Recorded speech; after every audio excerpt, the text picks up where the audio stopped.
Welcome to the Iran 1400 Project podcast, where we explore the past, present, and possible futures of Iran through informed dialogue, independent thought, and diverse voices.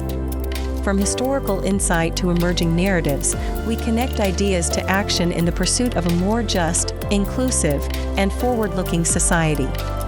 Join us as we rethink Iran's trajectory, one conversation at a time.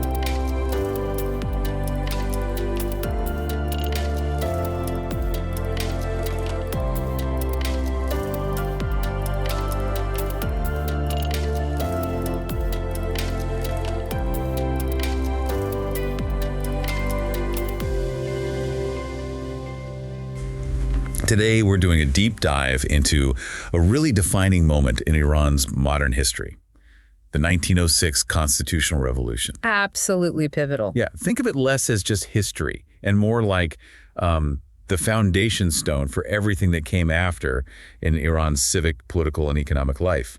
It really shaped the whole civic imagination. It cast a very long shadow, definitely. Our guide here is From Mashruteh's article, From Mashruteh to Civic Reawakening, part of the Iran 1400 project. And our mission really is to get a handle on how this revolution is still shaping Iran's path today. You know, the ongoing struggles for dignity, for participation, for fairness. It's very much a living legacy, not just something in the history books. Exactly. Okay, let's get into it. So to really get the 1906 revolution, you've got to look at the context. Its roots go pretty deep. Okay. We're talking growing foreign influence, Russia and Britain especially kind of chipping away at sovereignty. Right, that was a big factor then. Huge. Plus, real economic hardship for everyday Iranians. And then you had the Qajar monarchy, absolute power, seen as inefficient, corrupt. So a real pressure cooker situation. Pretty much. And then, interestingly, you have these intellectual debates starting up inside Iran people arguing for reform, modernization. So internal ideas bubbling up too. Exactly. And these ideas kind of met with the momentum from global constitutional movements happening elsewhere. So these examples from outside, they offered inspiration, but also like a practical framework for pushing for a constitution. A blueprint, almost. Sort of, yeah. And even though the first big reforms, like getting a parliament, didn't last in their original form for that long, well, the whole period was foundational. It wasn't just about laws. It was about planting these new ideas about how government should work, about rights, ideas that just kept echoing. And some really revolutionary concepts for the time, right? Yeah. Parliamentary governance, citizen rights. I mean, in a world mostly run by monarchs. Absolutely groundbreaking. For anyone listening who wants to really dive deep into the people and the complex events of that time, the source mentions Amir Khadem's podcast series. Apparently, it's quite comprehensive. Yes, it connects those past struggles to today's efforts, too, which is fascinating. Shows how alive this history still is. Yeah. Okay, so we've got the context. Now, let's talk about civic society. This is where it gets really interesting for me. How did this revolution actually plant the seeds for modern civic life? Seeds that are still growing. Well, the revolution basically opened the door, created that initial space for a civic society that could actually, challenge authority, hold power accountable. Which was new. Totally new. And you saw this explosion associations, these Anja Manha popping up everywhere, professional guilds, independent newspapers, new schools. Wow, so a real burst of activity. Oh, yeah. And these weren't just social clubs. They were actively trying to shape public opinion, push for political change. The core idea, and this was the radical part, was that ordinary citizens should have a say in their own governance. Even under a monarchy. Exactly. Even as the state was, frankly, trying to shut them down almost immediately, it showed this inherent capacity for people to organize, for collective action. So a powerful start. But then, as you mentioned, things fluctuated. Iran's later history saw periods of, intense repression against these civic groups. Definitely. The Pahlavi era, for instance, saw a real push to centralized power and sideline independent voices. They were seen as a threat. Right. But even then, you had new groups, students, professionals, technocrats, still pushing the boundaries, finding ways to demand more participation. So the impulse didn't just die out. Not at all. And then post-1979, after the Islamic Revolution, you had the new regime trying to co-opt or control civic life around its ideology. But despite that, despite efforts to suppress independent groups, you still saw this incredible persistence. Underground unions, student groups operating quietly, women's networks. Really resilient. Incredibly. The formal space might shrink, but the informal, the underground resistance continues. That civic imagination just keeps finding ways. And that thread, that resilience, you can draw a direct line to today's movements for rights and justice, can't you? Absolutely. And it's not just inside Iran. The source really stresses the role of the diaspora communities. Yes, that's crucial. Media, advocacy, solidarity campaigns run from outside. They keep the pressure on, amplify voices, especially when things get tight inside Iran. It keeps the struggle visible and connected globally. Okay, so that covers the civic angle. Yeah. But the revolution aimed higher than just civic groups, didn't it? It went right for the political structure, the idea of citizenship itself. Yeah. So what did this mean for how Iranians saw themselves as citizens? Oh, it was a seismic shift, truly. You suddenly had concepts like parliamentary democracy, the rule of law, political rights being discussed and implemented. Things we take for granted now, maybe? Perhaps, but then revolutionary. The Majles, the parliament, gave a formal platform for representation for the first time. And the 1906 Constitution itself, that was one of the first times citizenship and legal rights were formally spelled out in Iran. It gave people a new language, a framework to demand things. And building on that, the source brings in Aram Hessami's concept of Iranian citizenry.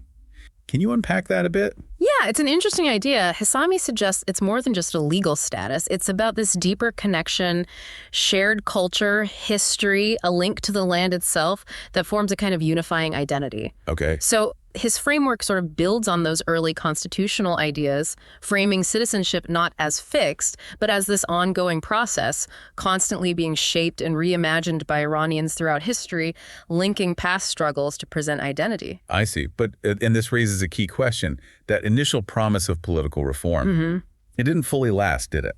No, it was quite short-lived in its pure form. The 1953 coup, the Pahlavi era, saw a rollback of political pluralism. Power got re-centralized with the monarchy. Elected bodies lost influence. Right. And then post-1979, the revolution leads to this hybrid system. You have elected bodies like the Majles, yes, but also extremely powerful unelected institutions. Like the supreme leader, the Guardian Council. Exactly.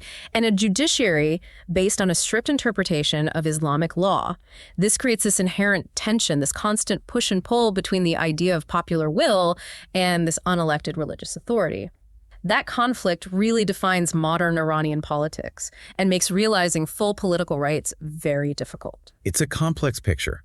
So even if formal political channels feel blocked or illegitimate to many, you're saying the desire for political agency hasn't gone away. Not at all. If anything, it might have fueled a new kind of political imagination, finding other ways to express itself. The idea of citizenship itself is still hotly debated, still contested, and that fundamental desire for participation, for a say, it keeps driving aspirations. It echoes those original 1906 ideals. Fascinating. Okay, let's shift gears slightly. How did all this political and civic upheaval translate into the economy, into the daily lives and economic realities for people? Did the revolution's talk of justice and fairness change anything there? Well, the economic story is one of big transformations, but also persistent inequality. You had the traditional bazaar system, always central, gradually getting overshadowed by a more modern, state-directed economy under the Pahlavis. Driven by oil? Largely, yes. Yeah. Oil wealth fueled industrialization. Growth happened, no doubt. But it also created massive dependency on the state, on patronage networks. Economic power got very centralized. Leaving many people out. Exactly. Traditional players were bypassed, and decision-making about the economy became very top-down. And then post-1979, the economic picture seems even more complex. State dominance, these quasi-governmental foundations. Right. Plus the huge impact of the Iran-Iraq war, crippling sanctions, international isolation. It's been incredibly challenging. You see this fragmentation in the economy, a large informal sector, and unfortunately, real hardship for many ordinary Iranians.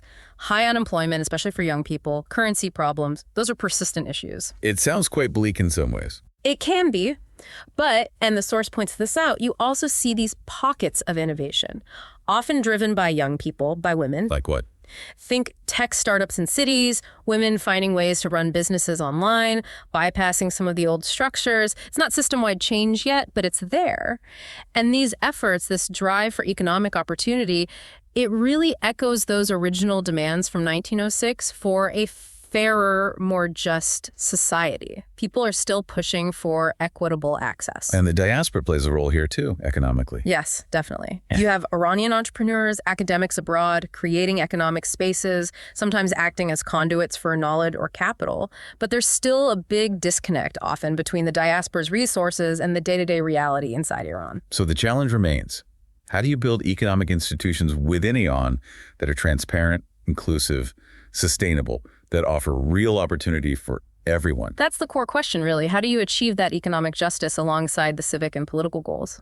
Which brings us full circle. We've looked at civic, political, economic threads separately, but it feels like they're all coming together now, converging in Iran today. I think that's right. And this convergence raises an important question, doesn't it? It really calls for a renewed vision of citizenship, one that's really grounded in dignity, in fairness, in inclusion across all those spheres, civic, political, and economic. And this is where perhaps Hessami's idea of Iranian citizenry comes back in, trying to weave together history, culture, and this modern aspiration for a just, unified society. So the civic awakening that the Iran 1400 project talks about, it's not just tweaking institutions. No, I think it's deeper. It's about imagining fundamentally new ways for citizens to engage, to participate, ways that move beyond old divisions and actually meet the really complex challenges Iran faces now, from representation to jobs. Makes sense. And that's why the lessons from 1906, even over a century later, are still so vital. They help us understand the roots of these ongoing struggles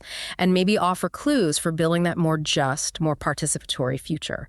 The echoes are incredibly strong. This has been incredibly insightful. It really highlights how the 1906 constitutional revolution wasn't just an event, but this continuous force shaping almost every aspect of Iranian life today. It truly is. And maybe a final thought for you listening.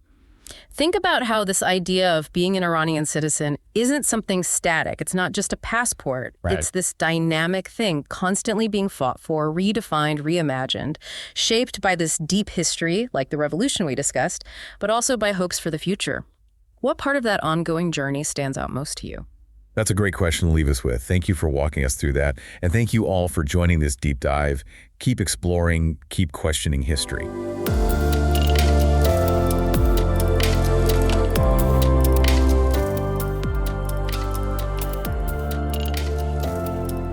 Thank you for listening to the Iran 1400 Project podcast. The Iran 1400 Project invites scholars, experts, and intellectuals to share their assessment of the evolution of institutions and ideas during the past 100 years to inspire a vision of Iran in the 1400s. If you found today's episode thought-provoking, be sure to subscribe, share, and continue the conversation. For more content and upcoming events, visit Iran1400.org. Until next time, stay engaged, stay informed, and stay hopeful.